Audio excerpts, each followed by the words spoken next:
If you're on the eastern seaboard, it is getting close to crunch time. I'm AccuWeather.com's Evan Myers. I'm joined by Bernie Rayno. Bernie, there is Sandy. It's making a beeline toward the South Jersey coastline, probably making landfall around Atlantic City, New Jersey. Yeah. When? Well, between 6 o'clock and 10 o'clock tonight, Evan. All for days we've been talking about when the storm would make that northwest turn, because once that happened, then we knew that Sandy was committed to the mid-Atlantic coast. That turn has started. It will continue. And it will make, as you mentioned, between 6 and 10 o'clock tonight, right around Atlantic City. And, Evan, it's going to be a hurricane, obviously. Well, here's the latest. And, Bernie, during the course of the night and this morning, it has strengthened 90-mile-per-hour winds, wind gusts to 115.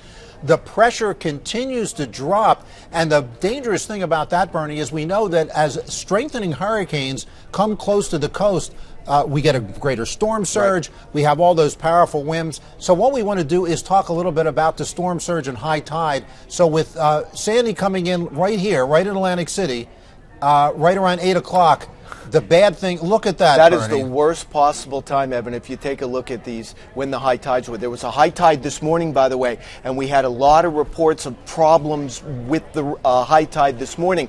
Well, now you add the high tide on top of this devastating storm surge. It's just another problem and another ominous sign on how devastating this storm surge is going to be, Evan. And, Bernie, with the storm coming in here, even though these areas are south of the center, we're still going to get a somewhat of a storm surge up Delaware Bay, not as extensive as north of Atlantic City. In here, a funneling effect of New York Harbor. It's just amazing coming in here. And also talk about up here in Long Island Sound. Well, the problem is we have, out ahead of the storm, and as the storm comes east, you're going to have an easterly flow that's going to be funneling in the Long Island Sound. So the entire northern side of Long Island, north shore of Long Island, is going to be impacted. And, Evan, that funnels right down into northern Queens toward LaGuardia Airport as well. All that water funneling into a smaller and smaller area.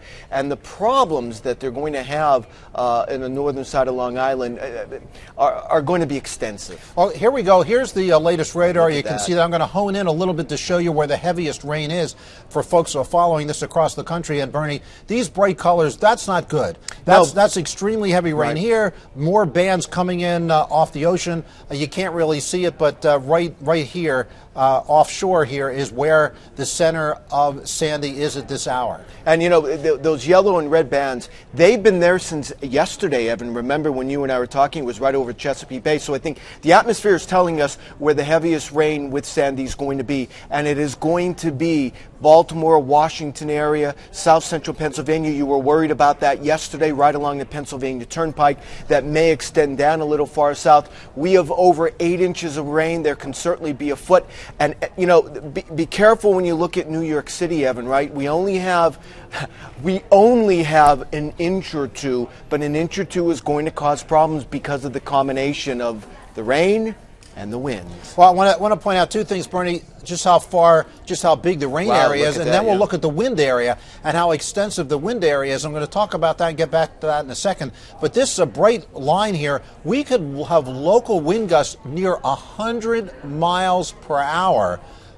Just devastating. And one of the things I want to point out, in 1983, Hurricane Alicia moved on shore around Galveston, Texas, moved up to Houston, and we saw that a few windows started to break in some of the downtown skyscrapers, and that led to a cascading effect of more windows being blown out. We could see that in New York City, but probably more especially in downtown Philadelphia, Wilmington, places like that, later tonight. And you know, Evan, with those 100-mile-per-hour wind gusts and that devastating storm surge, Long Beach Island, couldn't that be changed? The whole landscape of that island changed, sort of like what Katrina did to the Barrier Islands down in Mississippi and Louisiana. I mean, that is what we are looking at, the possibility of.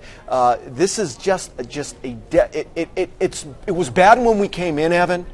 We don't want it's worse now. We don't want to overemphasize just how bad, because it is going to be bad. And the other thing, I talked about this large area with the wind and this large area with the rain, and the reason for that is, you know, there's going to be with power outages, tree limbs, so on. Normally, you can get utility companies from nearby states to come in and help out, where they're going to be busy in their own states. You know, Ohio's going to be busy, New York State. you're going to have to get people further away. In fact, we know there's been reports that utility companies in Washington State have sent folks east to help out with this storm. Want to leave you with this in the east, what Sandy's impacts are going to be, Bernie. Look at them all. Well, I mean, damaging winds, we talked about that. And with that, there's going to be lots of power outage, trees downs, everything. Heavy flooding, rain, especially near low-lying areas, creeks and streams. River flooding will take a couple days if it does occur. And the beach, the barrier islands, beach islands, not only are they going to be cut off, they may be changed because of how bad this is going to be. And you know, Evan, you mentioned a very good point. Even south of where Sandy is, we're already getting a piling of water along the Jersey, the Delaware, Maryland beaches, Virginia beaches. They may not have a catastrophic a storm surge, but it's going to be severe. And we want to leave you with this, Bernie. 72's on you. 72 hours may be on you. You may have to fend for yourself in this area if you're without power or heat for 3 days or more, and that's something you have to be prepared for, but it's almost past the time of being prepared. It's almost the hunker down time, yeah, it is. Although things are going to really start to deteriorate along the eastern seaboard as we go through the course of the afternoon, and it will not be a fun night along the East Coast tonight. Stay with us here on AccuWeather.com. We'll keep you updated throughout the storm. You can check your latest radars, get your latest reports only right here on AccuWeather.com.